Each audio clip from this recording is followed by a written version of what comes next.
Salut tout le monde! Je m'appelle Juliane, je vais vous présenter une critique littéraire. Avant de commencer, je voudrais juste m'excuser parce qu'il se peut que certains mots soient mal prononcés dû du fait que je suis dyslexique, comme le nom de l'auteur. Je suis vraiment désolée.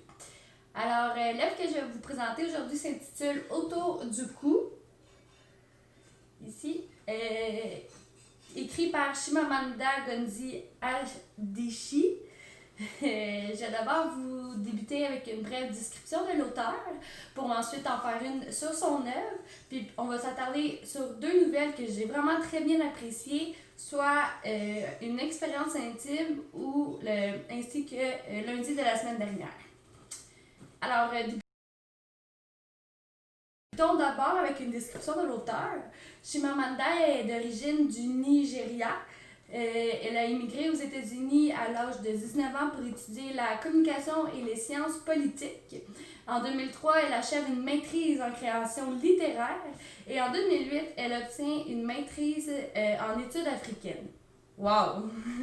Cette écrivaine est très impliquée dans la liberté de l'être humain afin d'éliminer les normes, les préjugés ou les stéréotypes véhiculés par l'opinion dominante, comme par exemple chez les femmes, les immigrants ou encore chez les Noirs. Chimamanda, elle veut faire entendre sa voix, puis pour y arriver, elle a écrit de nombreux romans dont elle a reçu de nombreux prix et distinctions tout au long de sa carrière, dont celui qu'on va parler aujourd'hui, Autour de ton cou. Dans ce recueil-là, on retrouve 12 histoires ébloutissantes qui peignent énormément les liens entre l'Amérique et le Nigeria. Dans ce sens, le livre parle vraiment beaucoup d'immigration et met souvent en scène des femmes, ce qui représente bien l'auteur ainsi que ses ambitions. Ce sont des nouvelles assez courtes et simples à lire, mais c'est une lecture vraiment riche dans laquelle chaque nouvelle est satisfaisante d'elle-même. Chaque nouvelle porte un message que l'auteur veut nous partager et elle réussit vraiment bien à le faire. En effet, elle se compose de plusieurs enjeux qui sont présents dans la société d'aujourd'hui, que ce soit ceux d'en Amérique ou ceux du Nigeria. Comme par exemple l'inégalité entre l'homme et la femme, des guerres de religion, des Noirs qui sont persécutés, la difficulté que font face les immigrants quand ils arrivent dans leur nouveau pays, vu les écarts de sociopolitiques et culturels qui s'y retrouvent.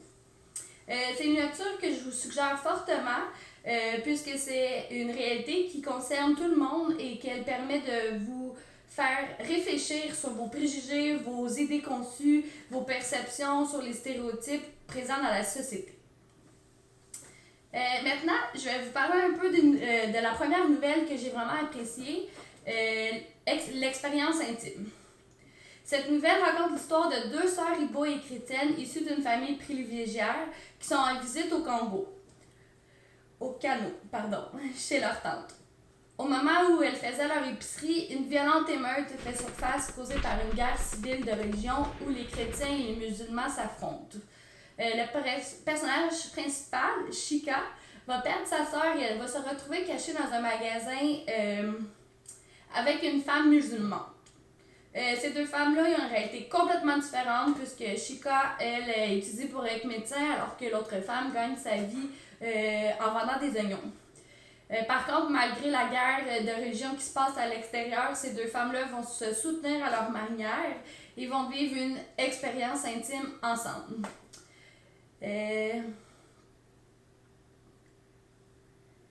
Où ils vont partager ensemble leurs sentiments ainsi que leur histoire.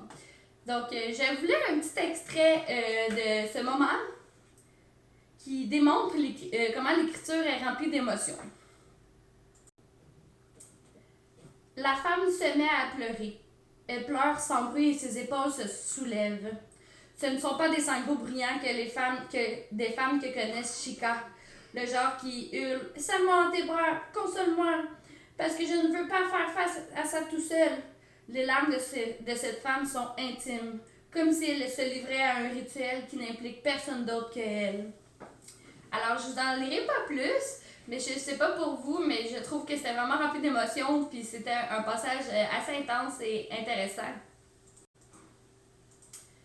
Donc, finalement, je vous suggère fortement cette lecture. C'est une histoire qui m'a donné une nouvelle perception du Nigeria. Moi, je sais pas pour vous, mais je savais même pas qu'on pouvait retrouver des musulmans dans ce pays-là. Ou encore qu'il pouvait y avoir des émeutes de religion. L'écriture est bourrée d'émotions, l'histoire est captivante du début à la fin. Les personnages sont très différents, mais ils vont te fasciner chacun à leur façon. Cette nouvelle permet de t'en apprendre plus sur le Nigeria dans une facette que peu de monde ne connaissent. Alors, je le suggère fortement. Maintenant, je vais vous parler d'une autre de ces nouvelles dans le livre que j'ai très apprécié, qui s'intitule Lundi de la semaine dernière. Donc, je vais vous raconter un peu l'histoire. On suit l'histoire de Kamara, qui est une femme qui émigre aux États-Unis pour rejoindre son mari après 6 ans d'attente. Kamara va se trouver un petit boulot où elle va garder un garçon, Josh, issu d'une famille aisée. Tracy, la mère de Josh, passe tout son temps au sous-sol pour confectionner une toile puisqu'elle est artiste.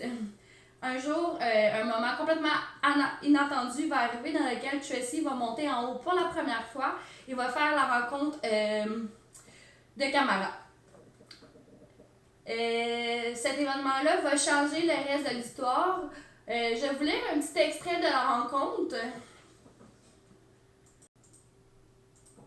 Alors, elle se retourna, croyait que c'était Josh, mais Tracy apparut, tout en rondeur dans ses leggings et son pull moulant, souriante, qui clignait des yeux et repoussait ses longues dress locks avec ses doigts masculés de peinture.